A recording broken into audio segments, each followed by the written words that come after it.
আসসালামু আলাইকুম। আজকে আপনাদের সাথে খুব গুরুত্বপূর্ণ একটি বিষয় নিয়ে আলোচনা করব, যেটি হলো ৮ বিট রেজিস্টার। আসলে রেজিস্টার আমার ২ রকমের হয়, ৮ বিট বা ১৬ বিট। তাহলে আজকে আমি আপনাদের সাথে ৮ বিট নিয়ে ডিসকাস করব। পরবর্তীতে সময় পেলে আমি আপনাদের সাথে ১৬ বিট ডিসকাস করে দিব যদি আপনাদের সমস্যা থাকে। আমার মনে হয় যে ৮ বিট বোঝাবার পরে ইনশাআল্লাহ ১৬ বিটের সমস্যা হবে না। তো ৮ বিটটা আমাদের রেজিস্টার বলতে বোঝায়, এখানে লেখা আছে ৮ বিট। ৮ বিট বলতে বোঝায় ৮টা ঘর। তাহলে ৮ ঘর বিশিষ্ট একটি রেজিস্টার নিয়ে আজকে আমরা আলোচনা করব। ৮টা ঘর আগে আমি লিখে নিই। ডান দিক থেকে লেখা শুরু করব। ১, ২, ৩, ৪, ৫, ৬, ৭, ৮। ৮ বিট রেজিস্টার লেখার নিয়ম হলো, ডান দিক থেকে সর্বনিম্ন বিট থেকে শুরু করব। ১, ওর পরবর্তী ঘর মান কত হবে? ১-এর ডাবল করব আমরা। ১-এর ডাবল করলে কত হয়? ২। ২-এর ডাবল করলে আমাদের কত হয়? ৪। ৪-এর ডাবল করলে কত হয়? ৮। ৮-এর ডাবল করলে হয় ১৬। ১৬-র ডাবল করলে হয় ৩২। ৩২-এর ডাবল করলে হয় ৬৪। এই যে আমাদের ৮ বিট রেজিস্টার যদি বলে, তাহলে আমরা ৭টা বিট লিখব মান বা ডেটা বিট হিসাবে। এই ঘরগুলোকে বলা হয় মান বা ডেটা বিট। মান বা ডেটা বিট। তাহলে আমরা ৮ ঘর যদি বলে, ৭ ঘর পর্যন্ত আমরা লিখব মান বা ডেটা বিট। লেখার নিয়ম হলো, ডান দিক থেকে শুরু করব। ১, ১-এর ডাবল ২, ২-এর ডাবল ৪, ৪-এর ডাবল ৮, ৮-এর ডাবল ১৬, ১৬-এর ডাবল ৩২, ৩২-এর ডাবল ৬৪। ৬৪তম ঘরে গিয়ে আমরা থেমে যাব। আর সামনে যে ঘর থাকবে ওই ঘর আমরা লিখব ০ বা ১। কোন সময় ০ হবে, কোন সময় ১ হবে, এটা আমি একটু পরে বোঝাচ্ছি আপনাদেরকে। আগে আমরা এই মানগুলি মুখস্থ করে নিব, যে ১ থেকে শুরু হবে। ১-এর ডাবল ২, ২-এর ডাবল ৪, ৪-এর ডাবল ৮, ৮-এর ডাবল ১৬, ১৬-এর ৩২, ৩২-এর ৬৪। ডাবল করে যাব যদি ৮ বিট বলে ৭ নম্বর ঘর পর্যন্ত। আর সামনের ঘরটা হবে ০ বা ১। এই যে সামনে যদি আমার কোনো সংখ্যার ০ থাকে, তাহলে বুঝবো যে ০ দ্বারা ওই সংখ্যাটাকে প্লাস বোঝানো হয়। আর যদি ১ থাকে তাহলে ওই সংখ্যাটাকে মাইনাস বোঝানো হয়। বিষয়টা ধরেন এমন, আমি যদি ৮টা বিট লিখি, ০ ০ ০, ১ ১ ১, ০ ১। এই যে ৮টা ঘর ছিল, ৮টা ঘরের সামনে ঘরটা যদি আমার ০ থাকে, তাহলে বলতে পারবো এই সংখ্যাটা প্লাস ছিল। মানে এই সংখ্যার সামনে আমি প্লাস লিখতে পারবো, এই মানটা আমার প্লাস ইন্ডিকেট করতে পারবো। আর যদি বাই চান্স এই সংখ্যার জায়গায় ১ থাকে, ধরেন ১ ০ ০, ০ ০ ১, ১ ০, এই ৮টা বিটের বাম পাশের ঘর যদি ১ থাকে, তাহলে এই সংখ্যাটা আমাকে মাইনাস হিসাবে কাউন্ট করতে হবে। বুঝবো যে এই সংখ্যার মান ছিল মাইনাস মান।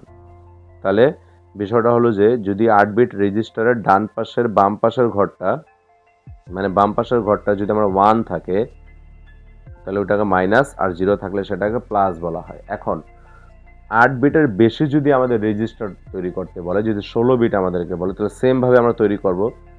১, ২, ৪, ৮, ১৬, ৩২, ৬৪। ৬৪ ডাবল কত হবে? ১২৮। ১২৮-এর ডাবল হবে ২৫৬। ২৫৬ ডাবল হবে ৫১২। ৫১২-র ডাবল হবে ১০২৪। তারপরটা হবে ২০৪৮, এটসেট্রা করে আমার সামনের দিকে চলে যেতে হবে। ১, ২, ৩, ৪, ৫, ৬, ৭, ৮, ৯, ১০, ১১, ১২। ১২তম ঘর। ১৩তম ঘর ডাবল করব। ১৪তম ঘর ডাবল করব। ১৫তম ঘর ডাবল করব। আর সামনে একটি ঘরে গিয়ে আমি লিখব ০ বা ১। এই যে আমার ১৬ বিট লিখতে বলে আমাকে এইভাবে ঘরগুলি সাজাতে হবে। কিভাবে সাজাবো?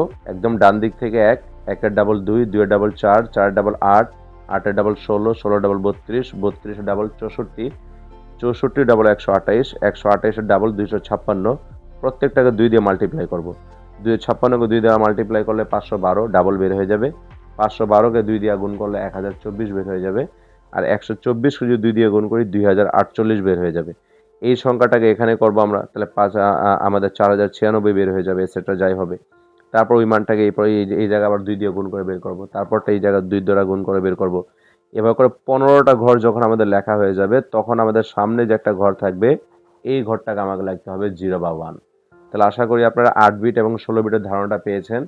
এখন ৮ বিট ১৬ বিট থেকে কিভাবে আমরা মান তৈরি করব, সেই বিষয় নিয়ে আপনাদের সাথে একটু ডিসকাস করব। ধরেন আমাকে ৮ বিটের উপর ডিপেন্ড করে কোনো সংখ্যাতে ৪ লিখতে বলো বা ৫ লিখতে বলো, তখন আমি কি করব?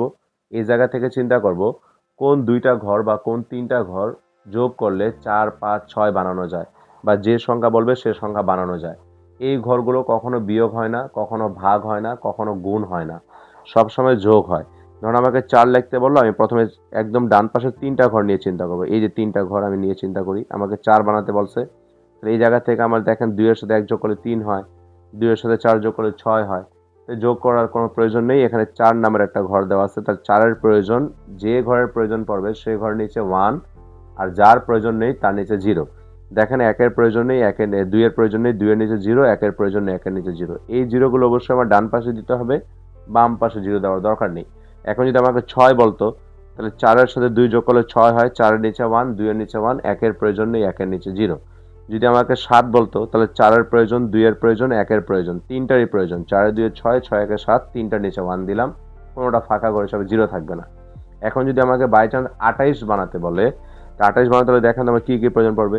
16 আর 8 এ যোগ করলে 24, 24 4 এ যোগ করলে 28। এই যে আমি তাহলে 16 ঘর নিব, 8 এর ঘর নিব, 24 হয়ে যাবে, সাথে 4 এর ঘর নিবে, 28 হয়ে যাবে, 2 এর প্রয়োজন নেই, 1 এর প্রয়োজন নেই। এক কথায় যে কটা বিটের প্রয়োজন সে কটা বিট আপনি নিতে পারবেন যদি আপনার মানে প্রয়োজন পড়ে তখন। এইভাবে করে আপনি যে কোনো সংখ্যাটাকে ক্রিয়েট করতে পারবেন। এখন যদি আমাকে 33 বলে, তাহলে আমি আরেকটা ঘর বাড়ায় নিব।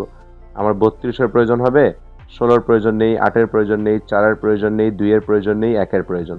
কিভাবে তৈরি করতে আছে স্যার? আমার যে ঘরের প্রয়োজন সে ঘরের নিচে 1, আর যে ঘরের প্রয়োজন নেই তার নিচে 0। আর এই 1 0 গুলো অবশ্যই আমার ডান দিকে আমরা ফ্লো করব, বাম দিকে আমার অযথা 0 দেওয়ার দরকার নেই। যদি বাম দিকে প্রয়োজন পড়ে দরকার দিব না আমরা, যদি সর্বোচ্চ 1 যেখানে তার ডান দিকে আমরা লেখা শুরু করব। আশা করি আপনারা বুঝেছেন যে 8 বিট রেজিস্টার উপর ডিপেন্ড করে কিভাবে বাইনারি মান তৈরি করা হয় বা অন্যান্য মান কিভাবে বের করা হয়। এই বিষয়টা ভালো করে বুঝে গেলে 1 এর পরিপূরক এবং 2 এর পরিপূরক আপনাদের কোনো সমস্যা হবে না ইনশাআল্লাহ। তো সামনের ক্লাস আমি 2 এর পরিপূরক নিয়ে বিস্তারিত বলার চেষ্টা করব। ভিডিও দেখার আমন্ত্রণ রইল। আজ এই পর্যন্ত। আসসালামু আলাইকুম।